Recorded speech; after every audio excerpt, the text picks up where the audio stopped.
Hello, everyone. Welcome to the Canadian Friends of Peace Now webinar. My name is Josh Cox, and I'm a board member of the Canadian Friends of Peace Now, and I'm going to be your host this evening. Today, we're doing something a little different. We've organized an important and timely conversation with two very special guests. Tonight's topic, resisting annexation and occupation, the role of youth. In today's conversation, we will make our way to the state of annexation in Israel, the impact of recent current events, namely the agreement with the UAE. But the main goal of today's call will be to discuss how youth in Israel and Canada engage with this topic. We'll discuss some general trends in the attitudes of youth, the various options and organizations that are available to youth, and why youth make those different choices, the challenges they face in approaching this topic, why youth might make the choice to avoid this topic altogether, what it would take to encourage more youth to become active and feel comfortable discussing this in good faith. Our guests today who will be having this conversation are Brian Reeves and Jacob Cates-Rhodes. The first, Brian. He's the Director of External Relations at Peace Now. He previously worked at the Center for Middle East Policy at the Brookings Institute and is a visiting fellow at the Mitvim Institute in Israel. The second is Jacob Cates-Rhodes. Jacob has recently joined Peace Now as part of our internship program. He is a member of Hashomer Hatzair, a socialist Zionist and the oldest extant Jewish youth movement, a fellow of Embodying Peace, a grassroots network of students volunteering their skills and energy to the peace ecosystem in Israel-Palestine, an alumnus of the Katimavik National Experience for Young Leaders in Canada, and is currently studying poli-sci, Peace and Conflict Studies and Diaspora Studies at the University of Toronto. We're also going to engage with you, our audience. Brian and Jacob will lead a conversation today, but we welcome and encourage all of you to ask questions and get engaged today. At any time, you can find the Q&A icon at the bottom of your Zoom screen. Please ask your questions there. As today's topic is the role of youth, we highly encourage any young people to speak up in the audience, ask your questions of our guests today. If you're not young, but young at heart, I'd like to encourage that you orient your questions around our topic of the role of youth. If you want to ask your question live, please indicate this in your question, and I will promote you to our panel, and you may speak with your video on or off, whatever you like. So with that, I'd like to now ask Brian Reeves to kick off our conversation. Brian. Thank you, Josh. Thank you, Jacob, for joining the panel. And thank you to Canadian Friends for Peace Now for organizing this. So I want to just kick this conversation off with a little bit of an update on the current situation and then transition right into the youth issue. So yes, the UAE normalization topic is the main thing on the day right now. For us, it was almost bittersweet. Of course, it's a great thing when for the first time you see an Arab nation trying to push for normalization with Israel, and annexation was taken off the table. And in theory, some people would say that this can generate outside-in pressure for peace on the Israeli-Palestinian side. Unfortunately, I would say the bitter part of the bittersweet aspect of this is that in reality, it's probably going to be that this intention to normalize relations with Israel will disincentivize the Israeli government, Netanyahu, to push for pro-peace policies with the Palestinians.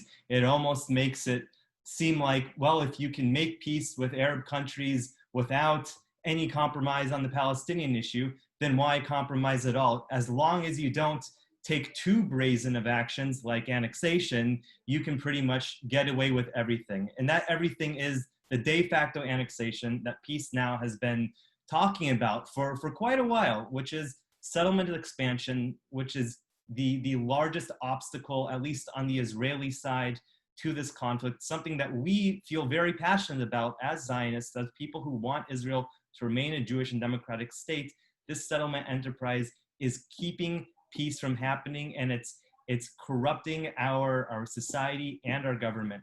And as this relates to the issue of of the protests you might have seen in Jerusalem, while the protest main idea has always been around the economic situation since the COVID crisis and the corruption of the Netanyahu government. Netanyahu himself, of course, faces an indictment. A part of these protests were to call attention to annexation and, to some extent, the occupation more broadly, a need for the Israeli government to actually adopt pro-peace policies instead of adopting the policies of the settlement fringe majority and just the minority. Sorry, just to give you a poll that recently came out, actually today in Israel, that really explains a lot about how annexation really wasn't popular in the first place. 77% of Israelis and 64% of Israeli right-wingers prefer normalization with the UAE than they do annexing the settlements. So it was always the agenda of a fringe minority that unfortunately does not represent anything in Israel. So unfortunately, our government was obsessed for the last year with something that most Israelis don't believe in. So in terms of engaging the youth, one of the things we are doing at Peace Now and other peace organizations in Israel are doing is to try to emphasize to all these people protesting in Jerusalem, about 10,000 people a week now are protesting outside the Prime Minister's home. We're trying to emphasize the connection between corruption, the economy, the anti-democratic nature of this government, and its policy in the West Bank and Gaza Strip, its policy towards the Palestinians. And in fact, Peace Now's new slogan has, in recent months, been this idea that it's not land for peace that we're pushing. We are pushing land for democracy. In order for Israel to maintain itself as a democratic state, it needs to have a two-state solution, because if we don't, we're headed on a road towards a permanent one-state reality. I can talk more about what we're doing in terms of youth engagement, but I'll hand it over to Jacob to give his introduction. Thank you, Brian. And again, thank you to Canadian Friends of Peace Now for hosting this webinar and giving me an opportunity to speak and share my experiences. I think that the UAE rapprochement is huge in the news, and taking annexation off the table is a huge news story. And I really like the American for Peace Now statement that said, this is welcome news, surely, and better news would be a better treatment of the Palestinians, a negotiated settlement between that issue, and that we've taken this large distraction, this important distraction away, and now we can kind of get to work on the real and important existential issues. I want to recognize some of the groups that I'm a part of for a second, and how they brought me to this place, and how I came to Peace Now and Canadian Friends of Peace Now. I'm a member of Hashem Sayir. As Josh said, it's one of the socialist Zionist blue shirt youth movements. And through them, I found Embodying Peace, which is a youth organization mostly in the States, for young students to give their time and energy to Israeli and Palestinian organizations that need skills, that don't have the funds or means to bring people over for a full year, and don't have 40 hours of week of work to do, but still require website design, accounting, advertising, English language media. That's a very interesting organization. I think that the work they're doing is great. And then I worked for Peace Now this summer through that organization, and Peace Now in Tel Aviv has kind of loaned me out to Canadian Friends of Peace Now, and that's how I come here. I think that there's a lot to talk about with the role of youth in the diaspora and the role of youth in Israel-Palestine, and how each group kind of complements each other, even when they work without knowledge of what the other one is doing. But I wanted to ask Brian an important question. When you say that annexation is off the table, what is Peace Now's definition of off the table? How secure do we feel that it's not going to happen? That's a great question. I would say this: it's off the table, it's in a drawer, but the drawer isn't locked, or at least it's off the table and the note of paper isn't thrown into the fire. It's true that the main tactical direction it looks like Israel is going in at the moment, even under Netanyahu, is pushing for more rapprochement with different Arab countries. And that's the same direction that it seems the Trump presidency wants as well. So as long as, until November, I think, it does not look at all like annexation will happen. And even if Trump loses and there's a lame duck period and Trump can do whatever he wants, one would assume that if Israel was to, again, actually push for annexation, it would completely destroy all the goodwill that the UAE has shown. And if Biden is president, certainly annexation is off the table. A US Democratic administration does not look like it would even allow annexation to happen. And we see that even under the Trump presidency, where it seemed from the outside that the Trump presidency didn't care so much what Israel did. In fact, we see that it does, that it was willing to keep Israel from annexing in the first place. And this deal seems to be replacing that. I think the problem again is that while annexation is off the table at the moment, it will come up again in a future presidency, up again in future months under Netanyahu, when he's trying to push for something else in case the UAE talks with Israel aren't progressing at all, or he might just try to do it to see if the UAE will really back down now. I think it's telling that the UAE did all of this, is pushing for normalization in return for Israel not annexing. That's giving Israel something in return for something that might not have happened anyway. I don't think the UAE is ignorant. I think they just simply were looking for a fig leaf excuse to push for full normalization, and this was the excuse. I think that's a really important point. The last one you just touched on is that state actors do things for their own benefit. Often and almost always. And to say that the UAE was doing this benevolently and out of the goodwill of their hearts it's a little naive. So what is on the market for the UAE? Israeli military technology, Israeli security alliance, the enemy of my enemy with regards to Iran. I think there's a lot that the UAE is getting out of rapprochement with Israel even, and can negotiate this as a way for it to be stomachable by America and American oversight to the negotiation process. I wanted to ask specifically about young people at the anti-corruption protests. I forget the name of, there's somebody who's being interviewed by the Americans for Peace Now podcast this week, who's a younger guy. Do you think that the leadership of these anti-corruption protests are young, or is it the body of people there? Is it kind of a leaderless movement? Can you speak on what it's like, what the reporting is like in Israel on the anti-Bibi protests on Balfour? Got it. Yes. First of all, that was Eran Nissan. He was actually one of our former staff members at Peace Now, and he works at Mifaskim, which is a fairly new organization that really just focuses on responding to right-wing tropes on social media.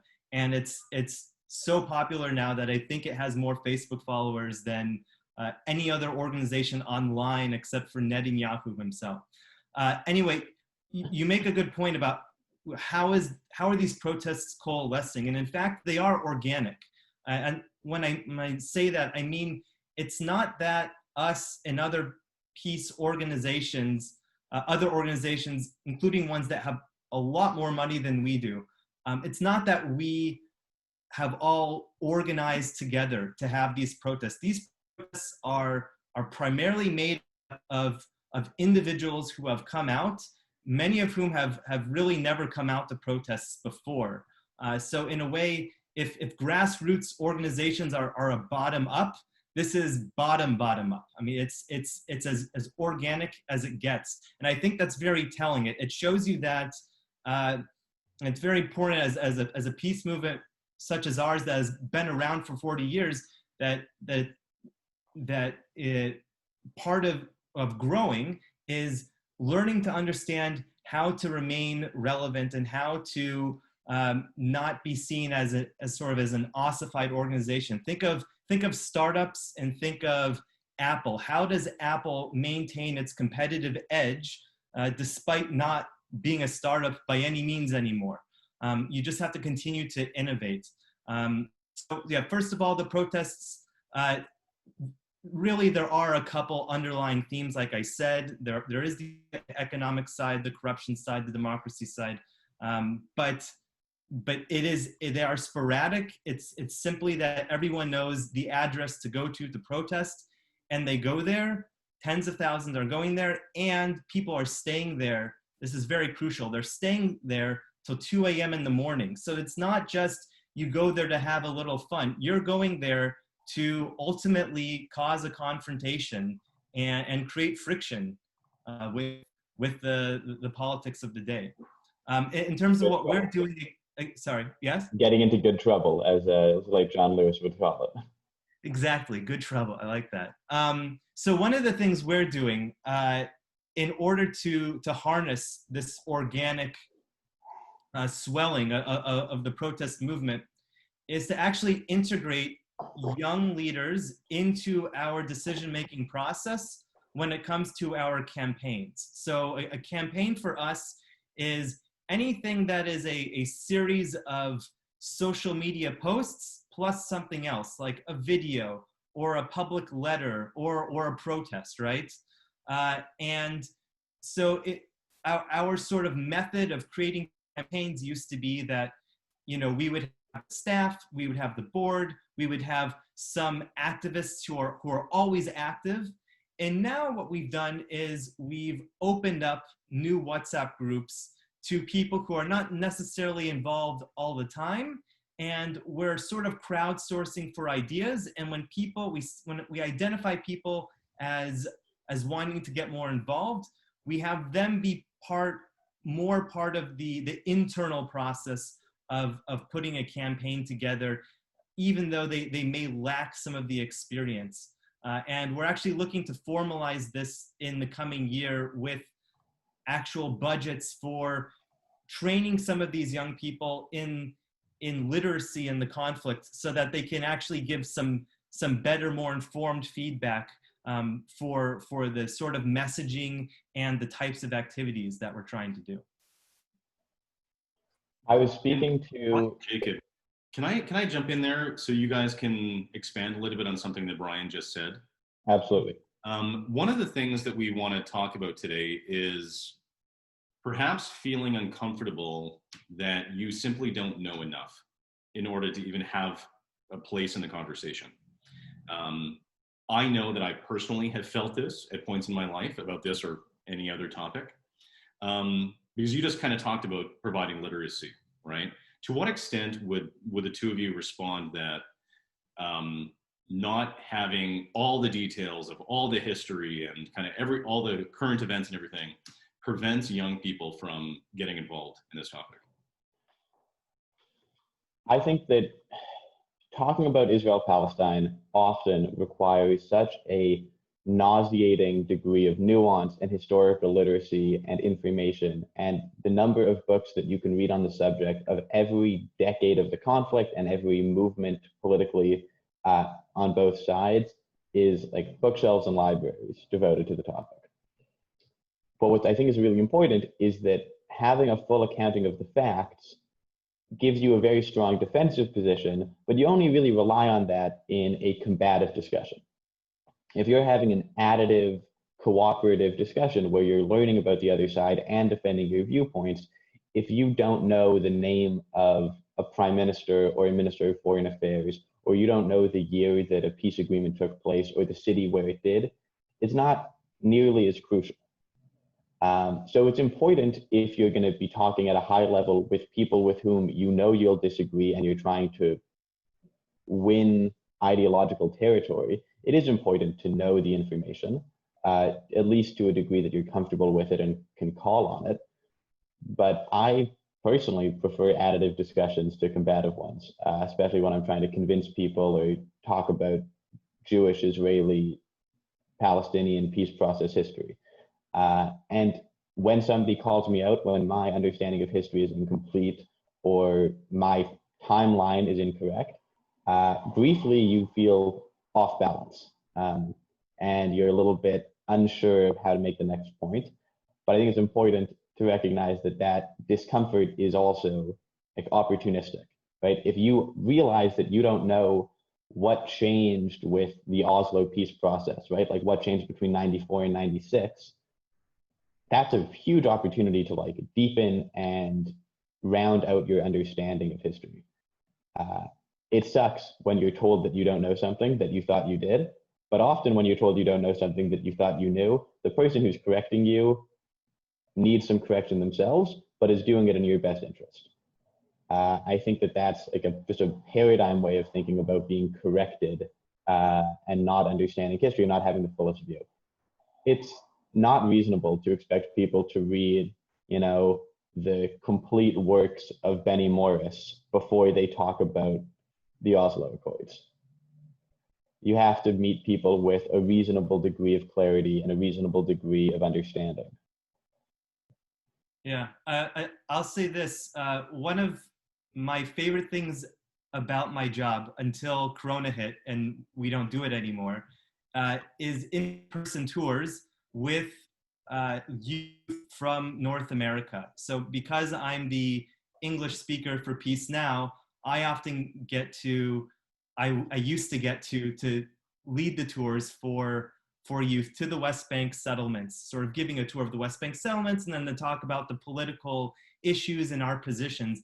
And what I found is time and again, I would be giving tours to people who, some of them weren't even 20 yet. And many of them knew the subject well, some knew it somewhat, and then a lot just didn't really know the subject at all. And in fact, it was those people who didn't know the subject, some of their questions were in fact the most profound for me. Sorry. Can I, it's my, I can jump my into child. John if you want to for a second.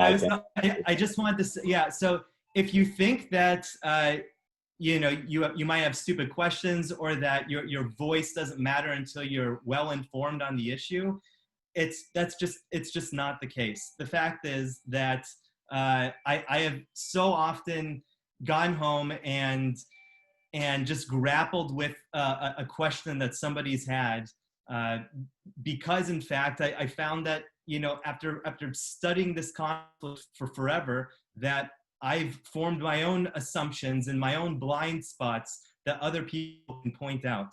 And so, yeah, so first of all, I would say that don't worry about the confidence issue. But the other thing is, I think a lot of us who, you know, especially might have grown up in the Jewish community but didn't really engage with the subject, you at least know some of the history and you know some of the tropes of the right or the establishment pro-Israel community, as some might say. And I would say just a simple thing to do if you're looking to sort of know the truth is not, you don't need to all of a sudden go and, again, yeah, read a large book, but to look at an issue. If you see something, if you see a point that somebody makes and it seems like, well, see, that proves that the Palestinians are all evil, well, that specific point should be the thing you should go for. So if it's, you know, we tried to make peace during the Oslo Accords and all we got were terrorism, okay, that seems very black and white. Just look into it. And there are things in the conflict that are black and white, but as a general rule, if it seems black and white, you should check the premises. And in fact, I will say, and maybe I can have Jacob speak to this a bit. Part of the internship that I was providing for Jacob, we were trying to discuss opportunities on you know, something that was relevant for CN and for people in Canada. And one of them was that in Canada and the United States and in Israel, there is just this need to beat back these right-wing myths. And so one of the things Jacob did was actually tackle the issue of disengagement of the West Bank, of the myth that Israel, we pulled out of Gaza and all we got were rockets. Withdrawal is bad, pulling out of settlements is bad, all of that. So Jacob. Right, I would love to talk about that project because I think it was one of the most fun and, well, fun is maybe not the perfect word for it, but one of the most interesting and engaging tasks I had was read the reporting that comes out about the Gazan disengagement, and then read the contemporaneous reporting, the stuff that came out in like 2005 around, was it Ariel Sharon? See, history is not always your strong suit. And the right-wing talking point, which eventually becomes the status quo talking point in Israel, and then becomes the status quo talking point in Canada, and then large Jewish establishment organizations in Canada are apolitical, so they don't challenge that status quo, is that Israel one day up and decided we're going to leave Gaza and didn't think about it any more than that. And Hamas moved in like that, as if they weren't there before. And the day that Israel left, they came in and they went to the rocket dealership and they took out some leases and they built a community. It's just not true. And it's an oversimplification that does an enormous disservice to the complexity of the issue and the opportunities for peace that do exist. So the reality of Gazan disengagement is that it was safer for Israel and Israelis. It returns Israel to a much more defensible border. Hamas was de facto in power in Gaza since 1991. And disengagement didn't change that.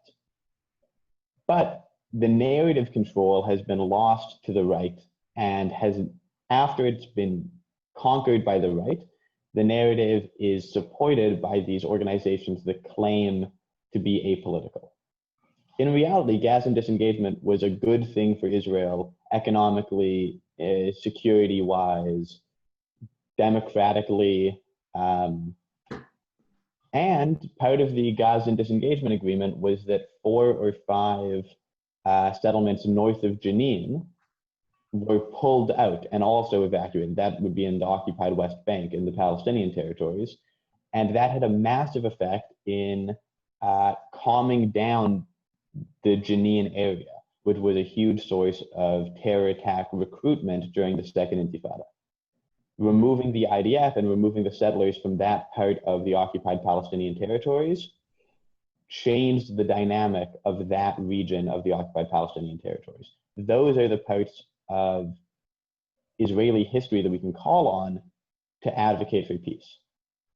And of course, just to add to it, of course, is that, the problem with this engagement, again, though, it was unilateral. And we at Peace Exactly. Now have always, we're calling for any sort of disengagement to be coordinated with the Palestinian Authority, and for it to be gradual, and for any risks to be to have sort of a snapback option. And this is what the Israeli military itself has echoed. So indeed, yes, there are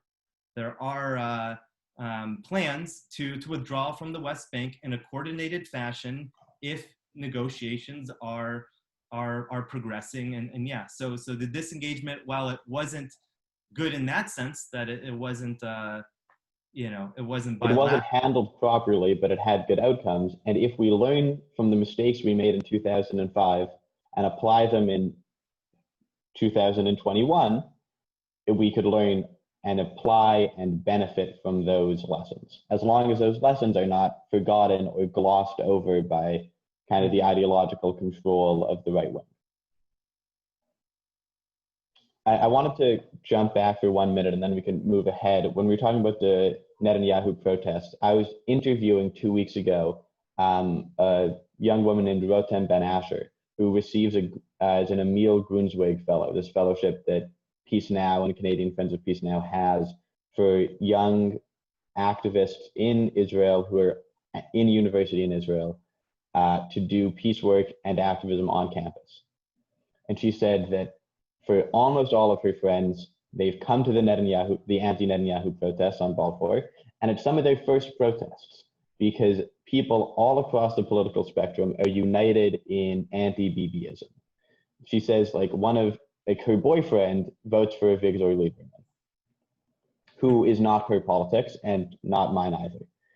But they get along because they get along. I'm sure they get along at the protests in the unity of anti-BBism.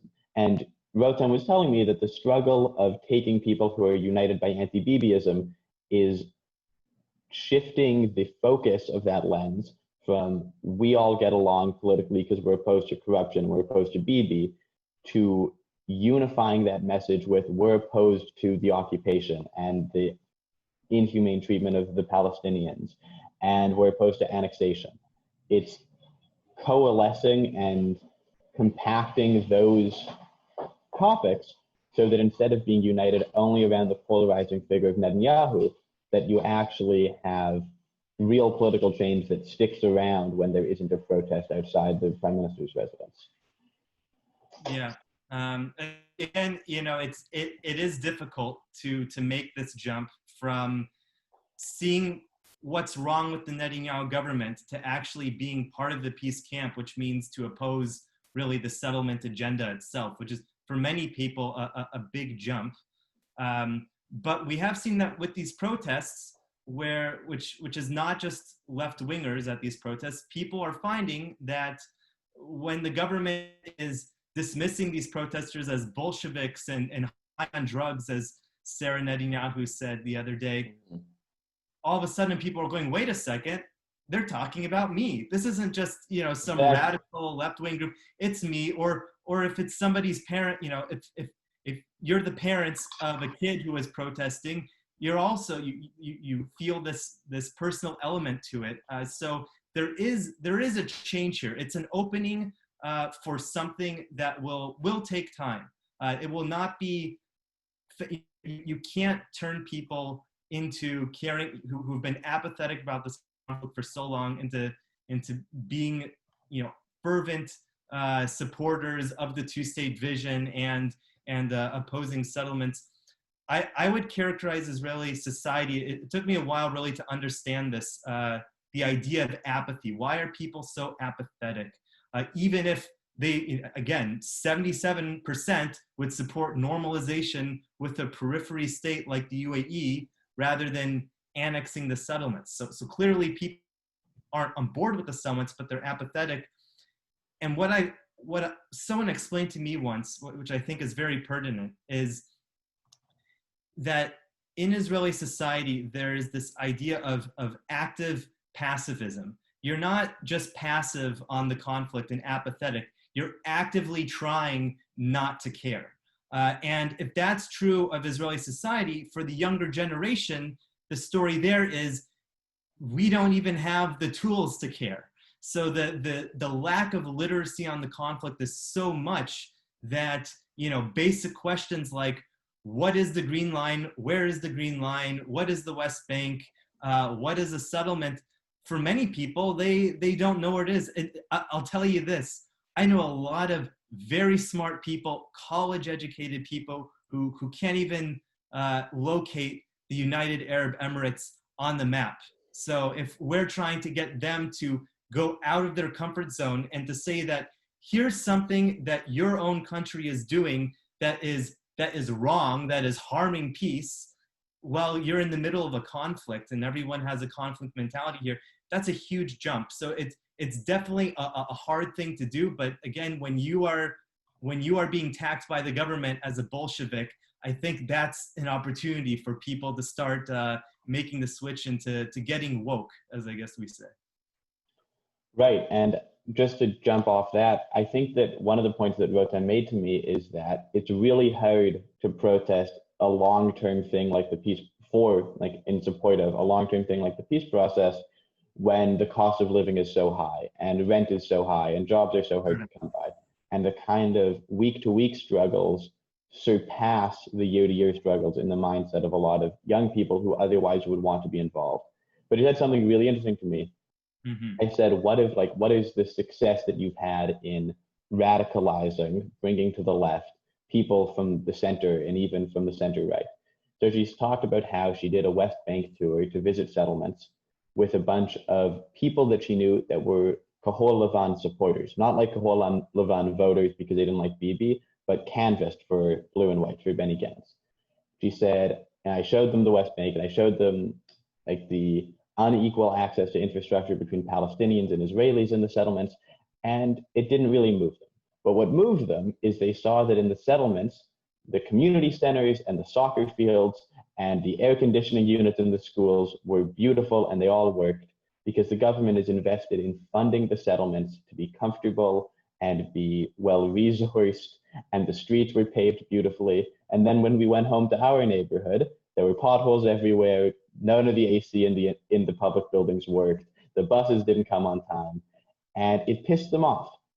It showed that to the government, Israelis in the settlements were treated better than Israelis in integral Israel. And that, she said, moved my friends who aren't peaceniks much further than it moved, than she thought it would. And she said, I was kind of disappointed in my friends, but I was happy to have made the progress, which I thought is kind of the bittersweet role of activism. I was disappointed that my friends didn't really care about what I wanted them to care about, but I'm happy that next election, they'll vote for somebody, even if it's selfish, because they just want, their buses to run on time in their neighborhood. They'll vote for somebody who has the policies that we need to bring peace. And I think that that's kind of the counterintuitiveness of bringing people from the center to the left or from the right to the center. People's priorities are not always what we hope they're going to be, and you kind of have to appeal to what they are rather than changing what they are before you appeal to them. So Jacob and Brian, I'd love to jump in here. I have a really wonderful question here from a member of our audience, Rosalind Krieger, and she wanted to ask basically, and you already started to answer that question, Jacob, but without shaming, how can we engage with right-leaning youth or family members? I'm an Irshad Manji follower, and I want to try my best to listen and learn and to not win points. I know this will be a long and uncomfortable process. Thanks. So she's obviously asking about the right-leaning youth, but I mean, I would have put it to both of you too. How would we engage with people who don't share our political views? What is the best way to do that without shaming? And how do we have a conversation in good faith? I'll admit right off the jump that I'm not familiar with Irshad Manji, but I'll read her Wikipedia article as soon as I get off the call and maybe have a more full understanding. But I think that, like I was saying earlier, additive conversation is the first step. Don't draw lines in the sand over which you can't look at big ideas. Understand where you agree and where you can complement each other's understandings. You need to have a rapport with somebody before you change their mind, before they change your mind. Digging in is not going to invite allies. I think it's something that I've learned trying to, converse about domestic and international politics with right-leaning family members of mine. Saying this is what I believe in, you can't change me, but then trying to change somebody else, they're gonna reflect that defensiveness back often. How to reach out to them? It's hard, but I think that a lot of right-wing established narratives as it relates to the conflict don't survive contact with Palestinian people, with Palestinian narratives, with Palestinian writers, authors, movies. And if your narrative doesn't survive contact with an opposing narrative, you have to chip away at your own assumptions.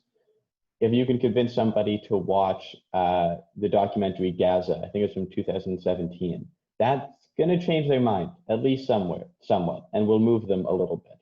And whether it moves them all the way is up to them, and it's up to the other media that they choose to consume and the other conversations you choose to have with them.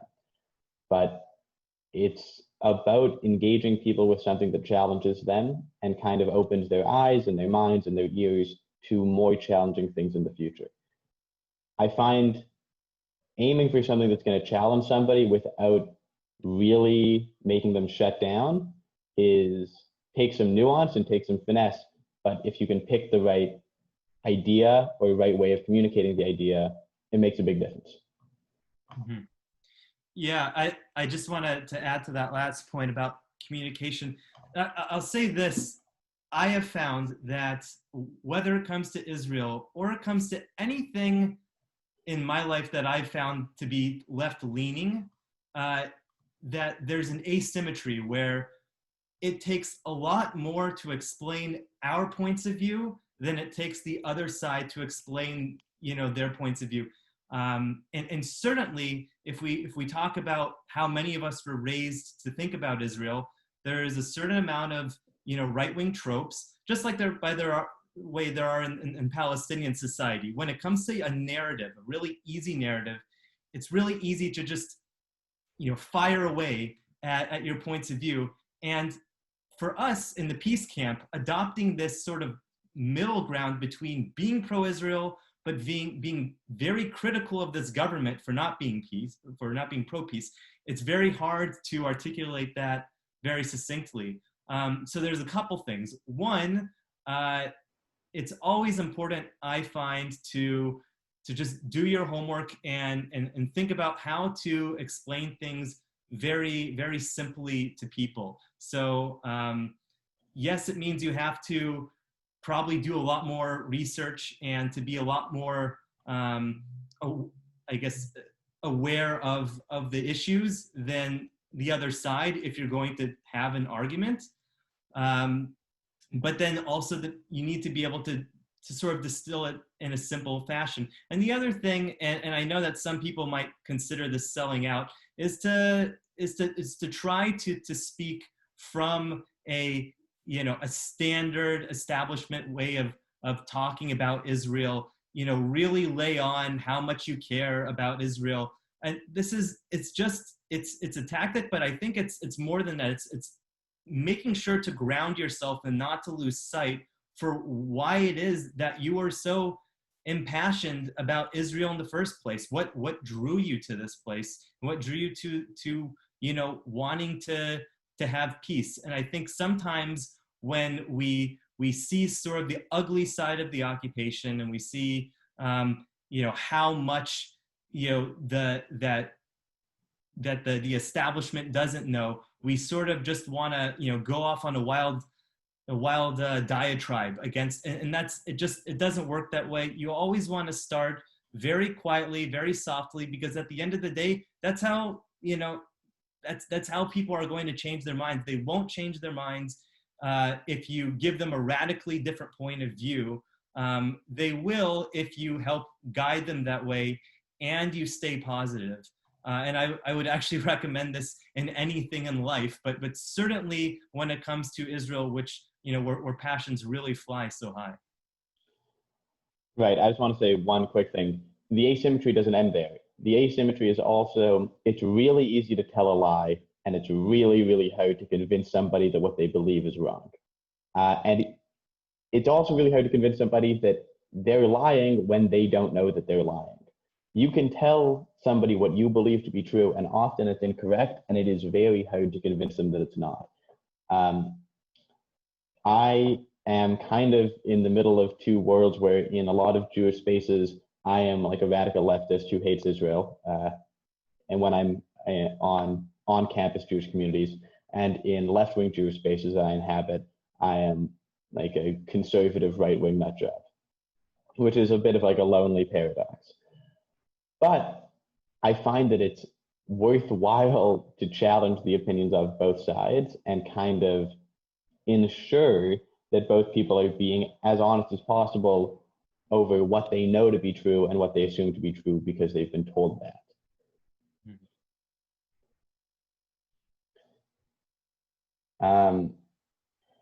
So hey guys, I have a question from our audience.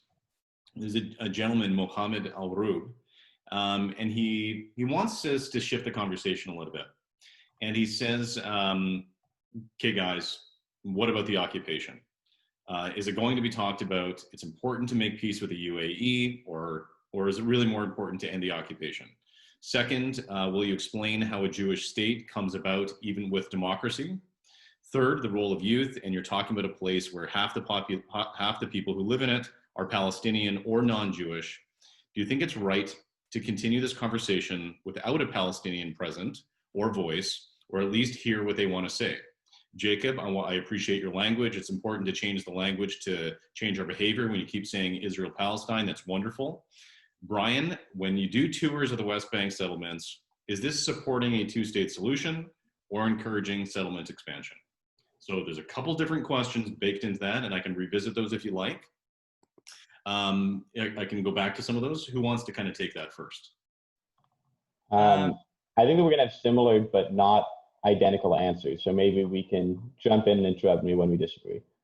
I think that ending the occupation is infinitely 1,000 times more important than peace with the UAE. No question. I think that occupation is, in terms of solving a bigger issue, occupation is infinitely worse for Israel than not being at peace with the UAE, which is a marginal state in the broader Arab-Israeli conflict. Ending the occupation, a sovereign Palestine with the human rights for its citizens is much more important, and it's a much bigger deal. And I think that we should be happy that there's peace with the UAE and happy that annexation is taken off the table, but it's like a pit stop on the destination of peace and security for both countries, peace, prosperity, and security for both countries. Do you want to? What were the questions? If you can maybe summarize. I know there was, yeah. So the first one was, what's more important, the UAE or occupation? The second is, how do you have a Jewish and democratic state? Mohammed, if I'm wrong, send me a DM. I know you. And number three is, do you think it's right that we're talking about Israel-Palestine without a Palestinian voice? Got it. Oh, okay. Yeah, I would say when it comes to the issue of talking about Israel-Palestine, certainly it's good to have Israeli and Palestinian panels. However, if it's a specific panel of how can the Jewish diaspora who has a stake in this issue, what sort of advice can they get from an Israeli point of view? There's a set amount of advice that we can give coming from the same place as many of you in the diaspora, in terms of you were sold one narrative, this is actually the narrative you should go forward. Sometimes it is good to have a Palestinian voice, but I guess I understand that in terms of this panel, the issue is how can Jewish youth, sometimes you want to have that safe space, the safe pro-Israel space to talk about issues on Israel, and I have found that there are times where for Palestinians, they also need a safe space, not to always have an Israeli expert on the panel, even if that person has written 1,000 books on the conflict. Yeah, I would mostly agree with Brian. I think I'd be a little out there compared to him. I think that it's bad that most panels on the conflict for the Jewish community have no Palestinians, and often don't really have Israelis either. But it's disrespectful, and it's unnuanced, and it's unproductive. Like Brian said, it depends on the topic. This one, I think we're going to try to pivot towards the last 20, 30 minutes towards what we can do in Canada to pressure the Jewish communities here. But Mohammed, I want to hear what you have to say. There are opportunities, and we should make opportunities for Jewish youth to hear from Palestinian youth. This is the story is incomplete if you only tell a Zionist perspective, if you only tell a diaspora Zionist perspective, if you only tell an Israeli Zionist perspective. Not only because the information is incomplete, but because you're assuming other people's histories, and you're assuming other people's truths and culture and narrative and what animates their peoplehood. It's not for me to ascribe to anybody else what animates who they are as a person. It's for me to listen, and likewise in reverse. So there needs to be more opportunities for 21-year-old Jewish kids who grew up in semi-insular communities in North York to hear from Palestinian Canadians, to hear from Palestinians who grew up in the West Bank and in Palestine. who grew up in Canada, who grew up in the Palestinian diaspora. There is productive opportunity there, and it needs to be taken more. There's a program at the summer camp I go to called Heart to Heart that brings 10 Palestinian and 10 Israeli young people together for 3 or 4 weeks. And it's an amazing opportunity because the kids get to know each other, but also the rest of the camp community gets to know these 10 Israeli and 10 Palestinian kids. And the understanding of that is the understanding that you get from watching the interaction, the understanding you get from becoming friends with a Palestinian person, which isn't an opportunity afforded to most young Jewish people until they go to university, and really depending on the university they go to, assuming that they do go to university. It changes you. It changes you to see physical representations of the people that you've been told so much about and been told incorrect things about. Yeah, sorry, just to clarify on the settlement tours. We don't go around and give a tour of, what's inside a settlement. It's a very critical field visit. Often we go to different vantage points to sort of survey how things look from an aerial point of view. And oftentimes we do include a Palestinian speaker. So we'll, if we're in Hebron, we'll visit sort of a Palestinian NGO, or if we're in East Jerusalem, we'll visit a Palestinian family facing eviction. And this is something that we have actually incorporated into our youth tours, Israeli youth tours as well. And in fact, I have to say, most Israeli youth actually want to have a Palestinian component. They really want to meet or hear from the Palestinian side themselves.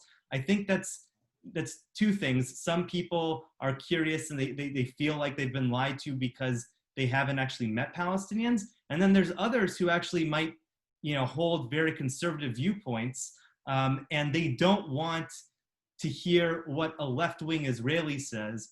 They want to hear what Palestinians are actually saying, so that if it seems to be very critical of Israel or something that, okay, I heard it from their mouth and I'm not being the answer isn't being sugar-coated by some Israeli. Right, and I think that Jewish people, young Jewish people in the diaspora should be, I don't want to say suspicious, but should be critical of information they're giving as from Israelis that is said to be told from the Palestinian perspective. Organizations like Taglit, Birthright, they do a good job of convincing you that everything that they're telling you is the Palestinian history is kosher. But they don't, and it's not in their interest to, and you need to be critical of that. Mohammed, don't apologize. It was a great question. Yeah. No, those are great questions. Very happy to talk about that. Okay, guys, why don't we, we're getting up to the near end of our hour.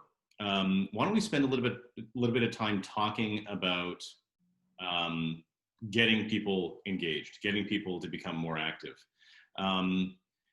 There have been some questions posed to us before this webinar even was put on, as well as some questions that are being asked over the course of this about, do we think that the youth is becoming less engaged? What do you see as the trend of where the youth is going? Is it actually becoming less engaged? Is it neutral? Is it becoming more active? And then I want to kind of ask you guys, what do we need to do to get people to become more active in this topic? I have another question from Daniel Minden about how people who are becoming more active should spend their time. Okay, so should they spend their time trying to communicate with organizations that definitely talk about representing all Jews in Canada, like CIJA, for example, to take on more progressive positions than they already do, than they do on occupation or annexation? Is that worth time and effort? Or should any of the energy go towards supporting pro-peace organizations in Israel? So how do we get people more active? When they're more active, how should they spend their time? Sure. Yeah. So I would. Why don't I just take that last question first? Yeah. I would say both. I know that's the cop-out answer, but I do feel that supporting Israeli and Palestinian peace organizations, you can't do it 24/7. You can sign petitions, you can help donate, you can come to the region or bring people to the region, but at a certain point there's a finite amount of things you can do. So certainly I think there is room to do both. And the other side of this is what to do inside Canada or what to do inside any other diaspora community. I think it's very important to have conversations to bring the establishment views on Israel further towards the peace camp. And really, there hasn't really been a better time as there is now. Because even with annexation taken off the table, I think 10 years of Netanyahu rule has really sort of accentuated all the bad sides of, unfortunately, of Israel, I should say. And I think people are fed up and they're saying, wait, it's so obvious now that this is not the Israel that I'm told about. I can't even begin to defend some of the things that were on campus, things that I myself, by the way, I was an undergraduate in the US, things that I used to do to defend Israel. I couldn't use those same talking points today because it's so obviously not the case. And so there is, I think it really does help us over here in Israel if in your own communities there is much more nuance. There will be what you might call a trickle over effect, where if you create a more progressive pro-peace space, that will trickle over and influence how Israelis understand the diaspora community and how the state of Israel understands its friends abroad and where their priorities lie. Yeah, I have two quick things to add on that. I think that what's important is to find where you're passionate about getting involved and what issue you think you can chip away at and make change. So for me, my project for this year in terms of what I want to do with my activism is have some political discussions at organizations that, as of today in August, are a little resistant to having political discussions. I advertised this event to every Reform and Conservative synagogue in Toronto. I just called up the list. And most of them said, we don't encourage political discussions on Israel because it causes division among our congregation. And I wrote back, I understand that viewpoint. I would love to work with you on programming that you would find appropriate and that we can that can challenge each other, but that we could bring something to you that would have a conversation. I think that's an important way for me to get involved, and it's something that I'm passionate about. Specifically, I want to get involved with Hillel stopping to be an apolitical organization, because apoliticalness is just status quo politics, and you can't really be apolitical on every part of your life because it just supports the people in charge. The other thing that I was going to say is that the weakness of Jewish institutions and the weakness of Jewish educational institutions specifically is that people get thrown out into the real world at 19 years old or 20 years old with all of these bad assumptions about Israeli history. And they encounter someone that challenges them and their whole worldview crumbles. And to pick something out of the news, Seth Rogen went on a podcast 2 weeks ago. He said, I was fed a lot of lies about Israel, specifically about al-Nakba. And what happened with that is that he didn't get told anything about that history. He learns about it after he's done with Jewish and Israeli education, and it destroys his affinity and his ability to contend with new realities. That is a weakness of the education. That's not Seth Rogen's fault. That means that his elementary school and his synagogue youth group, and I don't know if he went to a Jewish high school, and his summer camp failed him by giving him a fragile and incorrect worldview that wasn't accommodating to change and new information. That's, I think, where we can make change in the diaspora, is getting kids at chat to read even Zionist writers who just maintain a much more nuanced view of history. to have them not read everything as with the, a Jabotinskyist, revisionist Zionist, hardline lens. Those are places that I feel that we can make change in the diaspora. So Jacob and Brian, just on the very last thing that you said, there is a question from our audience that I just want to inject here very quickly. Growing up in the Jewish community, I feel that I've only heard Zionist narratives regarding the conflict. Even when hearing more left-wing arguments for the two-state solution, it always centers on how it would benefit Israel. So to what you just suggested, where exactly can I start learning the basics of Palestinian narratives, not just on specific issues, but the basis of Palestinian views of the conflict or history as a whole? Mm-hmm. That's a great question. And I would tell you, my first response is ask a Palestinian person and consult the internet for articles written by Palestinian people. Off the cuff, if your reading level is like scholarly academic, look up Rashid Khalidi. He's a professor at Columbia. He wrote The 100 Years' War on Palestine. It's an eye-opening book. If your history and your education is what you say it is, it might challenge you in a way that makes you very uncomfortable. You might want to start with, something a little easier. Maybe read a novel. I just put a hold on I Saw Ramallah by Maurice Barghouti. I've heard really good things about it, but I haven't read it yet. I can't give you a fuller review. Yeah, I agreed entirely. By all means, Rashid Khalidi would be a great choice. I think more than Edward Said, just because I think Khalidi, his newest book that Jacob just mentioned, is it actually injects his own family's personal story into otherwise a dry, boring history. He is sort of the most recognized living historian on the Palestinians. And so there is a narrative aspect that I think makes the book a little more interesting to a first-time reader. But yeah, I didn't learn about the Palestinian perspective by diving in and reading a large book. I don't think that's how anybody starts off.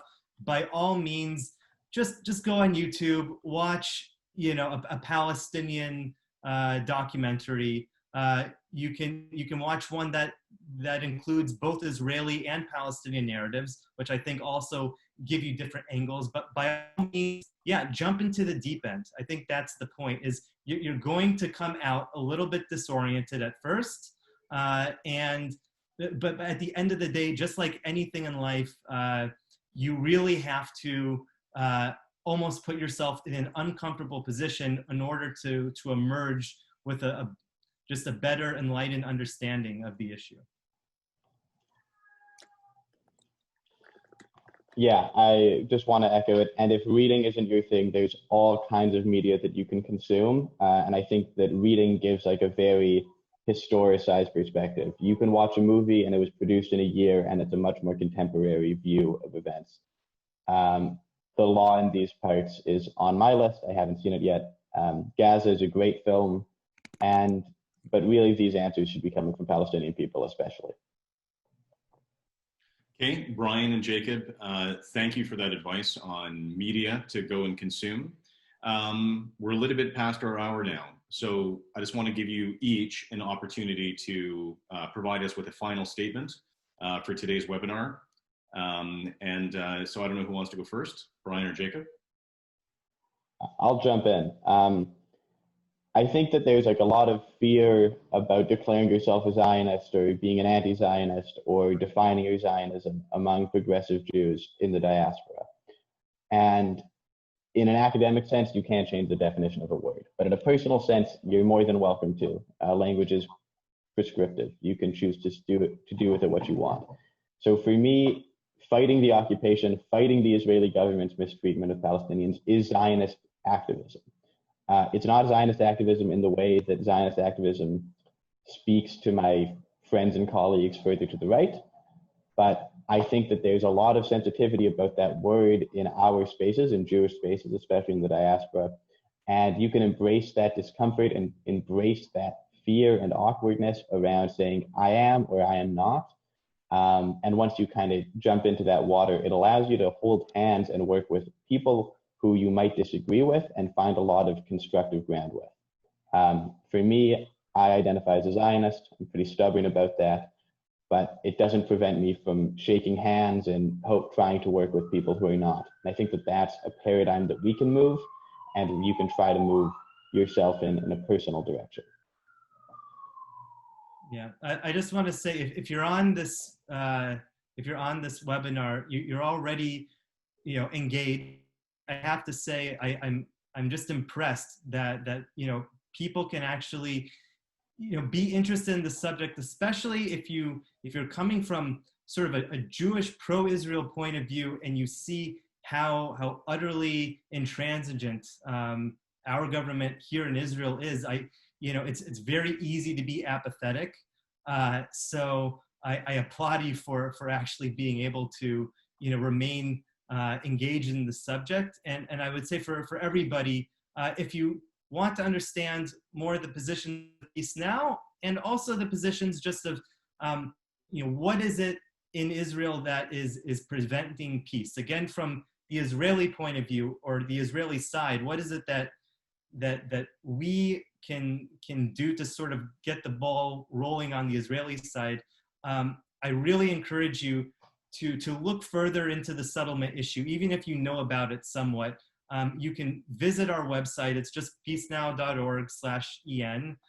And we have a regular settlement update through our department called Settlement Watch. It's the main anti-settlements watchdog, which Jacob worked tirelessly on, and that was really the main issue. And I think if you understand the settlements issue, you will find that it's actually a microcosm of the conflict, and from there you're able to understand a lot more about narratives, about power asymmetries, and about how really peace can be a win-win for both Palestinians and Israelis here. Yeah, I just want to say thank you to Josh, thank you to everybody listening, and thank you if it is your first time listening to a Progressive Zionist podcast webinar. It's a first step, and there's an infinite number of resources to dive into, and there's an infinite number of ways to get involved. And if you look into the websites that Brian was talking about, Settlement Watch is a great space to gain a fuller understanding of the conflict, and it gives you a direct idea of the role the institutions that we support implicitly in the diaspora have in perpetuating the conflict and perpetuating the occupation. It's harder to see the tzedakah box for the JNF passed down at synagogue. I mean, we won't be in person for Rosh Hashanah this year, but it's harder to see that, having a fuller understanding of everything that's going on. Okay, well, thank you both of you very much. I guess this is the end of our webinar today, or webinar/podcast. I can't thank both of you enough for engaging us in a really interesting conversation. Both of you brought some really great insight about your the path that both of you have gone through and evolved as you've gone, as well as kind of where you're going, and I think that's really interesting. I want to thank all of our guests, and particularly to those who ask questions, and particularly to those who ask really challenging questions, because I think that's what all of this is about. It's about challenging ourselves, about challenging our assumptions, and challenging questions help us broaden our understanding and help us understand better the kind of viewpoints that we believe in and we want to move forward. So in moving forward, I would ask everybody to go check out the websites of Peace Now, as well as Canadian Friends of Peace Now. Follow us on social media. You can find us on Facebook. You can find us on Twitter. On our website, if you feel inclined that you want to donate, your donations go and help the programming that both Jacob and Brian referenced, particularly the Emil Grunzweig scholarships that help young people go and learn more and build some really interesting programming. So please go and check all these things out. Thank you very much for attending. And I look forward to engaging with all of you on future webinars. So thanks again, and we'll speak with all of you very soon. Thank you, Josh.